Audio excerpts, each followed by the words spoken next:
পেঁপে দিয়ে মুরগির মাংস একটি অত্যন্ত স্বাস্থ্যকর ও সুস্বাদু খাবার।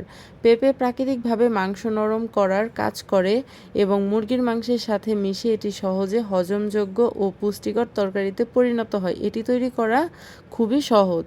রান্না করার জন্য প্রথমে মাংসটা ভালো করে ধুয়ে সবকিছু দিয়ে মাখিয়ে নিতে হবে। লবণ, হলুদ, মরিচের গুঁড়া, জিরার গুঁড়া, ধনিয়া গুঁড়া, আদা বাটা, রসুন বাটা আর সামান্য পরিমাণে তেল আর পেঁয়াজ কুচি, এগুলো দিয়ে ভালো করে মাখিয়ে কিছুক্ষণ রেখে দিতে হবে। এরপর কেটে রাখা পেঁপেটা ভালো করে ভেজে নিতে হবে। এরপরে ওই একই তেলে জিরা, তেজপাতা আর শুকনো মরিচ ফোড়ন দিয়ে এতে পেঁয়াজ কুচি দিয়ে ভালো করে লাল লাল করে পেঁয়াজটা ভেজে নিতে হবে। এরপর মেখে রাখা মাংসটা দিয়ে বেশ কিছুক্ষণ ভালো মতো মাংসটাকে কষিয়ে নিতে হবে। আর মাংস যত কষানো হবে খেতে ততই টেস্ট হবে। এরপরে পরিমাণ মতো গরম জল দিয়ে নিতে হবে। গরম জল দিলে যে কোনো খাবারের টেস্টই ভালো হয়। এরপর ঢাকনা দিয়ে মাংসটা সেদ্ধ হতে দিতে হবে।